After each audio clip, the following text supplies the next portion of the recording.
JK victim na si Michael Lee. Siya po ay si Ma'am Jane Lee. At kamustahin po natin sila and anong reaksyon ang may bibigay nila sa pag-alis ni Bato sa Senate, yung ICC warrant ng kay Bato patungkol po dun sa crimes against humanity. Magandang hapon, Ma'am Jane. Si Alex po ito. Po ng DCXL. Yes, magandang hapon po. Kamusta po kayo, Ma'am Jane, at ang iyong buong pamilya? Gaya pa rin po ng dati, maayos naman po yung kalagayan namin. And hindi naman po siguro lingid sa inyong kaalaman na may nangyari po sa Senado nitong Miyerkules. Pero bago po tayo dumako dyan, hingin ko lang muna yung reaksyon nyo, Ma'am Jane, dahil inilagay na po ng ICC sa wanted list itong si Senator Bato de la Rosa. Ano pong reaksyon nyo patungkol dito? Siyempre, natutuwa kami dahil talaga pong nilagay na siya sa wanted list. Mm-mm. Kasi yun naman po talaga yung yung nangyayari ngayon na pagtatago po niya. And tungkol naman po dun sa nakita niyo po ba yung video ng kanyang pagtakbo at doon po sa loob ng Senado dahil hinahabol po ng mga operatiba ng NBI, Ma'am Jane? Opo, bali nung isang araw pa nga po talaga nakaabang na ako kasama yung isa kong anak dahil parang nung una parang excited po na sa wakas mahuhuli na rin to. Pero habang tumatagal parang pagkadismaya po yung naramdaman ko at ng iba ko pang kasama dahil kami po ay nagkukwentuhan tungkol sa mga nangyayari ngayon doon sa Senado. Nadismaya po kami kasi umaasa po kami na sana maaresto na siya. Kaya lang po ang nangyayari ay ginawa niya pong kublihan yung Senado at parang sabuatan sila. At napakalinaw naman po na sana sinusunod na lang nila yung tamang proseso. At kung iniisip talaga nila yung kalagayan at yung kapakanan, kapayapaan ng bansa mismo natin, no? Na nagkakagulo na sa loob, nagkakagulo na sa labas, sana sumunod na lang po siya. Kung talagang iniisip niya na wala nang madamay at maipakita rin niya kung gaano siya katapang na harapin itong kasong isinampa sa kanya po. So, ang masasabi niyo po ay dismayado po kayo, tama po? Opo, kung sobrang dismayado po kasi nandoon na siya lahat-lahat. Pero nakawala pa rin. Nakawala pa rin. At yung pagkawala niya pa ay hindi lang dahil sa kagustuhan niya, kung hindi po sa kagustuhan ng ilang mga senator na nakasamahan kaalyado niya. At hindi lang po yun, nagkagulo pa at marami pang nadamay. Kaya parang nananariwa po sa amin yung mga nangyari noon, no? Dahil kasi kami noon, walang ganyang klaseng proseso eh. Basta kapag napagkamalan ka o ikaw ay suspect nila, sisirain yung bahay mo, babarilin ka kahit sa loob ng bahay, papasukin, kung sa kalsada man, babarilin. Pero siya, lahat ng magandang pagkakataon ibinibigay na sa kanya. Opo. Bakit hindi na lang niya sundin? Harapin, opo. Para maipakita rin niya sa iba niyang mga taga-suporta na siya ay matapang na harapin ito at patunayan yung sarili niya na siya ay inosente. And Ma'am Jane, yes po. Go ahead. Kung inosente nga po, di ba? Pero alam naman po niya na totoong may kasalanan siya, kaya nga siya nagtatago eh. Diba? Kaya po nakakainis na hanggang ngayon malaya siyang nakakakilos, nakakagalaw at kung kailan lang niya gustong pumasok sa Senado, papasok siya. Kung kailan niya gustong lumabas, lalabas siya. Na hindi man lang iniisip kung ano yung magiging impact ng kanyang ginagawa sa sambayanan. Hindi lamang po sa mga nabiktima ng tukhang, kung hindi sa mga taong bumoto sa kanya at naghirang sa kanya. Opo. Ma'am Jane, kamustahin lang po namin si Michael ngayon. Ano pong sitwasyon niya po ngayon sa kasalukuyan? Si Michael po, yung po yung asawa ko. Siya po yung asawa ko. Bali March 20, 2017 po nung pinatay siya ng riding in tandem. Sorry. And so ang ngayon po ay talagang ano po yung kumusta po yung ginagawang investigasyon po ng gobyerno po at nang-ICC sa War on Drugs campaign ng ating kumbaga patungkol po dito sa kaso po ng AJK po.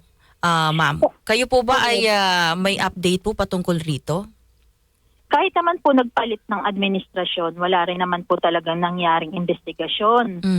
At kung meron man po, mabibilang po sa 5 daliri at hindi pa sapat para sa iba pang mga libo-libong napatay.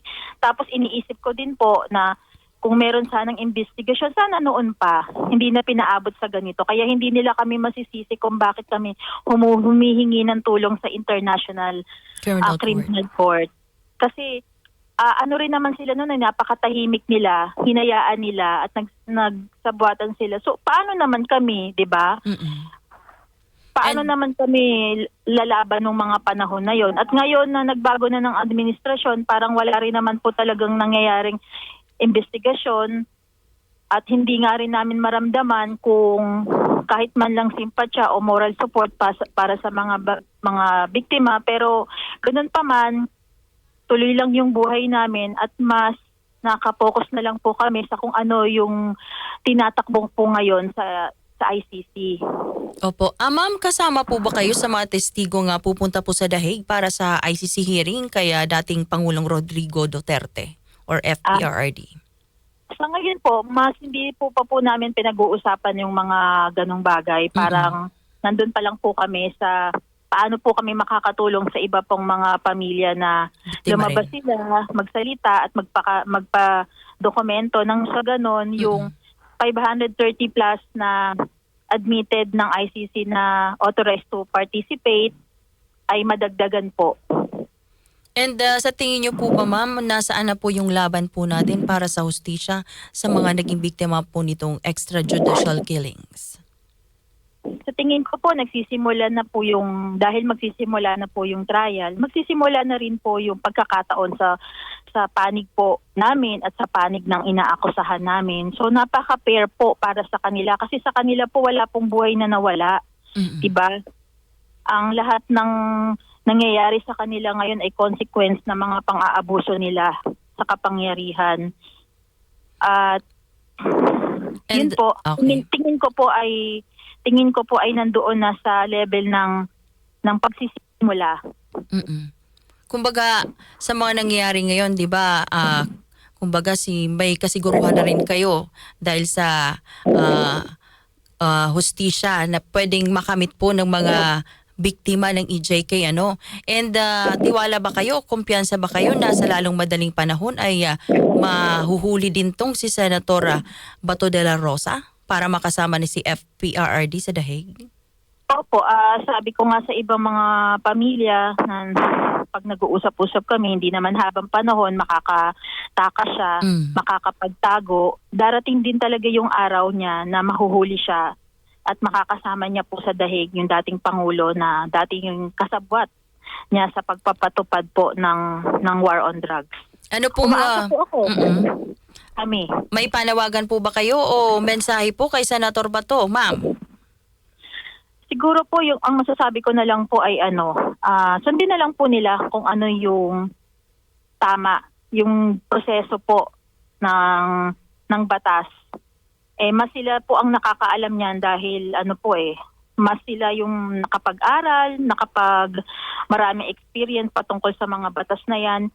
Ngayon harapin niya na lang po at patunayan niya na lang po yung sarili niya.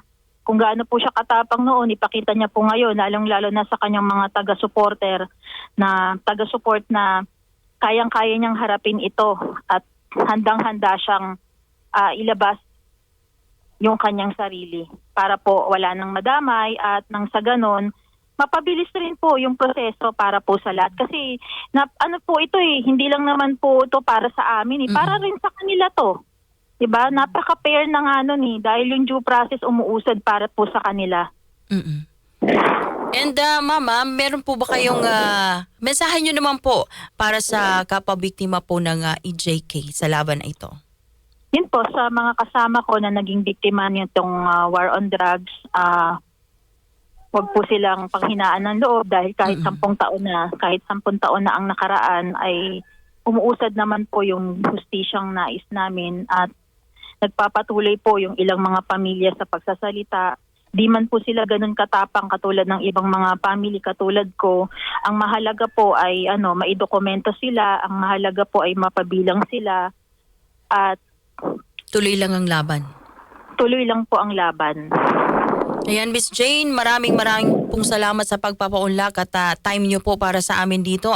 Ingat po kayo at we wish you po na sana ay magkaroon na po ng hustisya ang mga biktima po ng AJK. Maraming pong salamat. God bless Maraming po. salamat din po. DCXM